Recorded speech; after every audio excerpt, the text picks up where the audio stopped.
Hi, my name is Melanie Gabrell. I'm the Associate Executive Director of Huntington Breast Cancer Action Coalition, and I'm here to talk to you today a little bit about environmental health, what that is, what it means for you, and basically just little ways that you can make changes in your daily life to live a healthier lifestyle and improve your health trajectory. I was a healthy kid and very active in sports, never really gave health too much thought. Then things changed. As a high school graduation present when I was 18, my body gave me diabetes. A year later, my mom was diagnosed with cancer. This year was a pivotal time in my life. I realized that anything can happen at any time to anyone. Nothing in life was guaranteed. I was left wondering, why did this happen? And I was mad. Unfortunately, we all have something or know someone who does, or even both, like myself. But I don't want you to struggle, or the people you love. And that's why I'm talking to you today. Between my mom and myself, it directed my decisions as I graduated college. My family was helped a lot by a local breast cancer organization, and so when it came time to decide what I wanted to do with my life, I had no idea. But by some chance, there was a job opening at HBCAC, a sister group to the one who had helped my family. I thought this might be a good stepping stone for me and a great way to give back, but I got a lot more than I bargained for. I didn't just get a job, I got a new way of thinking. HBCAC was more than your typical breast cancer group. We helped women who are diagnosed, but we also touted prevention. By prevention, I don't mean mammograms, though they are important.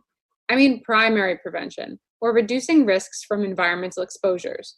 Our primary focus being endocrine disrupting chemicals, which come from many common sources, get into the body, and mimic or interfere with hormonal systems, contributing to the development of many diseases, including hormonally driven cancers, diabetes, heart disease, and more. I slowly started to absorb all the information, though I wondered why I hadn't heard it before. Why hadn't anyone told me the things I do and use every day can be harming me? Why didn't I know that less than 10% of cancers are linked with genetics? That's right, less than 10%. The others are triggered by environmental factors. There are many harmful substances out there, many of which are considered endocrine disruptors. Learning this changed what I thought it meant to be healthy.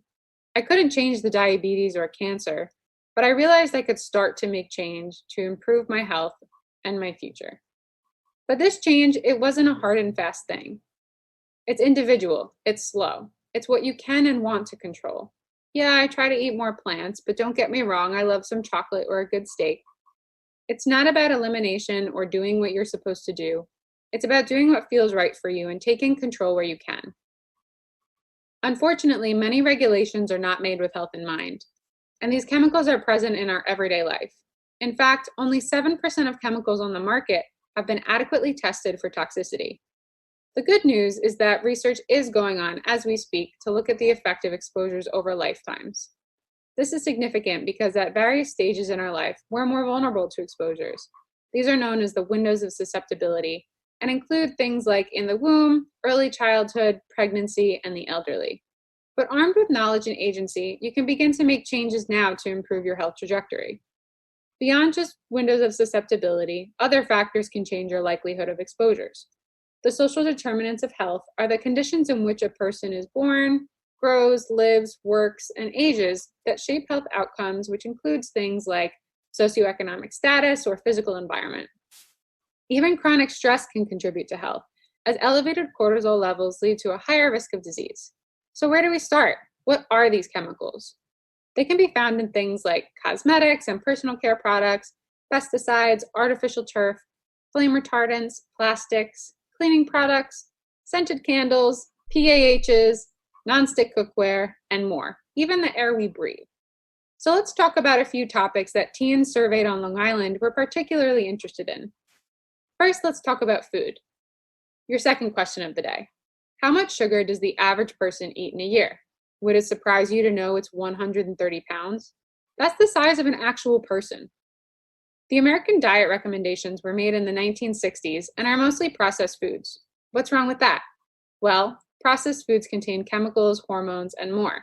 Even too much of some less processed foods can be a problem. So when you add that on top, it becomes a concoction. Some of these less processed concerns are things like red meat, which can impact cancer development and or cardiac health.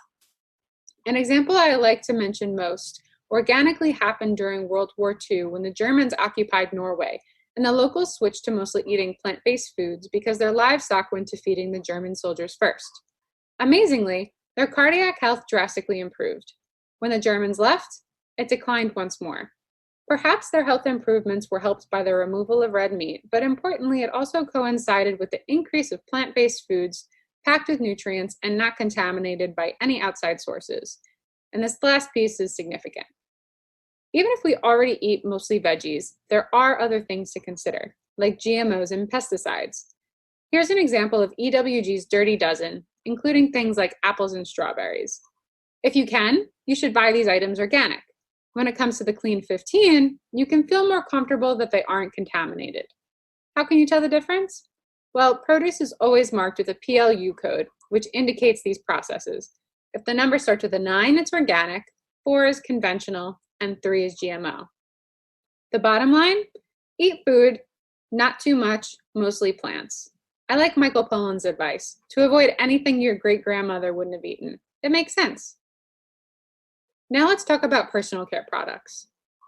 How many chemicals do you think women are exposed to each day from just these products? 168, and that's from an average use of 12 products. For guys, the numbers are 85 and 6 respectively. Regardless, it's way more than I'm comfortable with. Of the wide variety of chemicals, we don't have time to name them all, so I'm going to mention a few that fall under this category of endocrine disruptors. First, we have triclosan, an unnecessary active ingredient in toothpastes and soaps claiming to be antibacterial, but the presence of the chemical makes the product no more effective. When it comes to toothpaste, it's minty and cleans my teeth with or without, so it's easy to switch. Many of these products are easy to switch or eliminate from your routine, so why not? One of the biggest flags is the word fragrance on a label. The word, sometimes the only word I can actually read and understand, can be code for 3,100 different chemicals. There could be 3, 5, 10, and we have no idea what they are. One of these could be phthalates, for example, an endocrine disruptor used to hold scents. It's in other things as well, from that new car smell to air fresheners to rubber ducks. Parabens are another common harmful chemical that mimic hormones. It's used to increase shelf life, but how long do you really need those products? Ones without parabens can still have a life of 2 years. Parabens are often seen with a prefix like methyl, butyl, propyl, or ethyl. While there are many more chemicals I can mention, the last for now is oxybenzone, often found in sunscreens and linked with breast cancer. Mineral-based sunscreens are healthier for your body and don't include these chemicals. Lastly is plastics.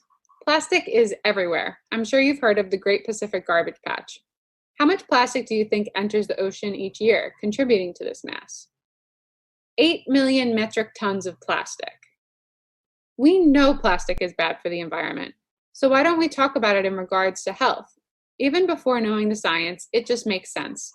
Many of our plastic exposures come from things like BPA, BPS, a substitute for BPA, and other chemicals in plastic. So how do we know what's in our plastic? Well, they can be identified by their number labels. The 3 most harmful are those numbered 3, 6, or 7. There's a little rhyme we use to remember this, and that's 5, 4, 1, 2. All the rest are bad for you. We don't recommend any plastic, but if you have to choose wisely, and remember to dispose of it properly.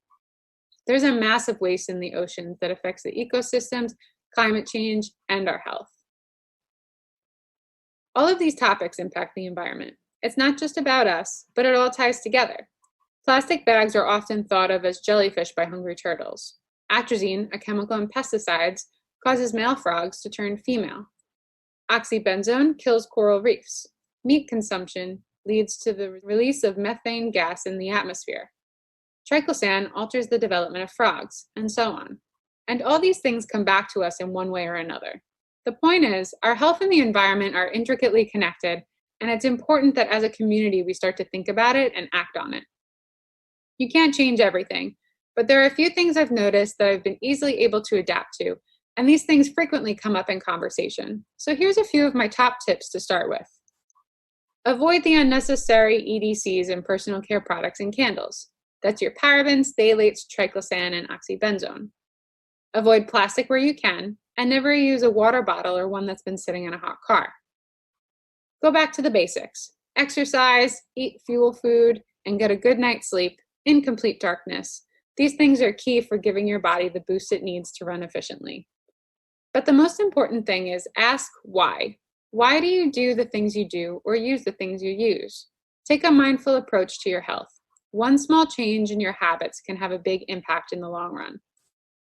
When I talk to an individual, a group, or a large audience, if I can change one person's life in the way mine was changed, I consider it a success.